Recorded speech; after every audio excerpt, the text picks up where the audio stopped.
Introduction. The days predicted in 1 Timothy 4 verses 1 and 2 Tim 4:3-4 are upon us. The Bible as God's revelation to man has now a different and much more dangerous class of enemies than the open and avowed infidel of the past. The faith of the masses in the Bible is being undermined by the persistent attacks of men who profess to teach it. And from press and pulpit, pernicious errors are going forth, like smoke from the pit, to darken men's minds and fit them for the reception of the Antichrist. In view of this, the best service which can be rendered to the Lord's people, to enable them to stand against this rising tide of error, is to unfold Christ, as he is brought before us, in the very section of the Word, which is most despised by the modernist. Indeed, we believe the place it gets is due to ignorance of its teaching. The reverent believer sees hundreds of proofs of the divine authorship of the Bible, which are hidden from the eyes of those who imagine that education and brains are the sole requirement for to understand and expound it. It is well for us to remember what we have in 1 Corinthians 2 verse 14. But the natural man receiveth not the things of the Spirit of God, for they are foolishness unto him, neither can he know them, because they are spiritually discerned. The natural man is one who has not been born again, and therefore has not the Holy Spirit indwelling him.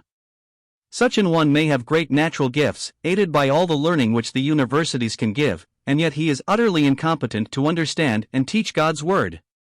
A blind man would be just as successful in lecturing on colors as an unsaved man on the things of God. To know the word of God is our best safeguard in these days. And by knowing we do not mean just knowing its letter. The scribes and Pharisees knew the letter, but they did not know Christ. And their very knowledge made them all the better helpers of Herod, who wished to destroy Christ. Matt 2:4-6. The subject with which we shall be occupied in these addresses is one peculiarly suited to the times. In no section of the Word do we find such a wealth of typical teaching about the person and work of our Lord Jesus Christ. And when we see that, we can appreciate better the words of our Lord in John 5 verse 45, "For had ye believed Moses, ye would have believed me, for he wrote of me." How fully he wrote of Christ will, I think, become more evident as we take up the series of types which we find in the Tabernacle. Written 1,500 years before Christ came, we find from the gate of the court to the ark and mercy seat, all is aglow with sublime foreshadowings of our blessed Lord in his varied glories, as Redeemer, Priest, and coming King.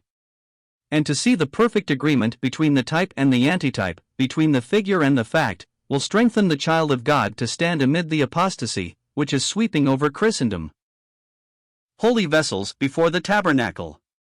Why?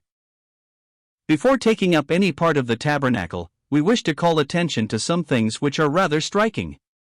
God first speaks of the golden vessels, and then of the tabernacle.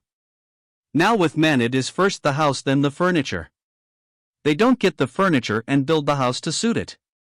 Rather do they build the house and get furniture suitable for the house. Why has God adopted the order we find here, that is so different to man's order? The tabernacle not only brings Christ before us, it also brings the church before us. And God is gathering out the church, that in it and through it he may unfold the very glories of his Son, as we see from Ephesians 3 verses 8-10. Thus as we look at the tabernacle as a picture of the church, and at the vessels as a picture of Christ, we can understand why the vessels get first place, reminding us of that word, that in all things he might have the preeminence. Colossians 1 verse 18. More said about the tabernacle than about creation. There is another point which is very suggestive, and it is this: God gives us the account of the creation of this world in less than 2 chapters, and yet the instructions for the making of a small building like the tabernacle take up 11 chapters. Looking at it from our point of view, we would think that the work of creation was of far more importance than the building of the tabernacle. But mighty though the work of creation was, it was simply, as it were, the erection of a stage upon which was to be wrought a far mightier work. That was the wondrous work of redemption. And as in a theater, the actor is more than the stage, so the one who performed that mighty work is infinitely more glorious than the stage on which he performed it. The painting of the encampment gives us a view of the tabernacle sitting within the court enclosure, which was 100 cubits, or about 175 feet from east to west, and 50 cubits, or 87.5 feet north to south. The tabernacle proper was towards the western end of the court. It was 30 cubits or about 52 feet long, 10 cubits or 17.5 feet wide, 10 cubits or 17.5 feet high. It was divided into 2 compartments. The larger of the 2 is called the holy place, the smaller, the most holy place. In the larger, we have the golden altar, the golden lampstand, and the golden table, while in the smaller or the holiest, we have but the ark and mercy seat. When the tabernacle was pitched, it did not look just as our picture represents it. The picture is arranged so that we get a view of the 2 curtains and coverings. But when the tabernacle was erected, the only covering visible, save a width of the goat's hair curtain above the door, was the outer covering of badgers' skins. The first set of curtains were fine twined linen, blue, purple and scarlet. Over these were the goat's hair curtains. On top of these again were the ram's skins dyed red. And over all was a covering of badgers' skins. Then over the tabernacle, while it was at rest, there was the cloud, a symbol of the divine presence, resting on the rear end of the tabernacle, and like a vast umbrella overshadowing the camp. That cloud was ever present. When they were to journey, it arose off the top of the tabernacle and went in the direction that God meant them to travel, and when they came to their camping ground, the cloud stopped, thus always showing them the direction, just how far they were to go, and when they were to encamp. The court was formed of 60 pillars of shittim wood supporting the linen curtain wall. Around the tabernacle, immediately outside this wall, there were the 3 Levitical families, the Kohathites, Gershonites, and Merarites. Then encamped near the gate were Moses and Aaron's sons. Thus the first line around the tabernacle was the priestly tribe. Then outside this again, 3 tribes on each quarter, the 12 tribes, making a very pretty sight, one that drew from Balaam those very poetic words in Numbers, chapters 22, 23, and 24. The tabernacle was a comparatively small building. It was designed to be a place where God could dwell with and meet Israel in the person of their high priest. So it was not an auditorium, as such a place for the assembling of God's people now would be. The way of approach and what it teaches.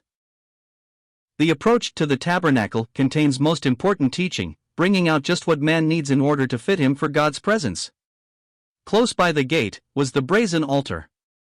Between it and the tabernacle, about midway, was the brazen laver. Thus those who came to God were met first by that which must form the title of any sinner in coming to God.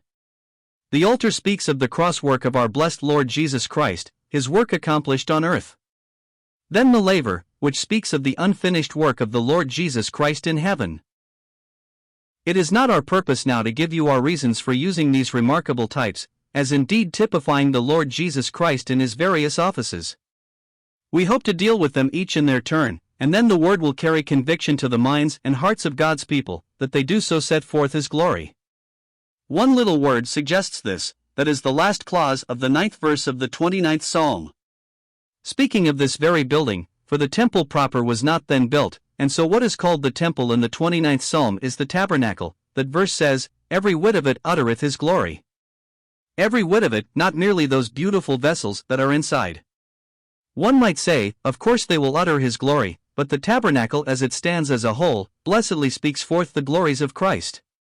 We shall see that there is not a part of it, from the ark and mercy seat where God began, right out to the gate, but utters his glory. And some of these things, away far out from the center, right in the very court wall, in a most blessed way proclaim that glory. Now if there is any part of it that, naturally speaking, you might pass as not being very interesting, it would just be this wall and this gate. It will be far more interesting, no doubt, when we get to the building itself, but the gate and the wall, each in its measure, proclaim in most blessed language Christ's glory. In beginning with the gate, we begin where God ended in his instructions to Moses as to the making of this tabernacle. He begins with the ark and mercy seat, and works from these out, until we come to the laver and the brazen altar, and then to the gate. We begin, we say, where God left off, and this is very suggestive. It is the very thing, which by the grace of God, we would keep prominently before the minds of both saved and unsaved. God expects us to begin where he ended. On that cross of shame, Jehovah Jesus cried out, "It is finished." With that finished work, some of us began many years ago. We began to rejoice in the knowledge of sins forgiven, to rejoice before him as sinners saved by sovereign grace. We did not begin to work for salvation. All was finished.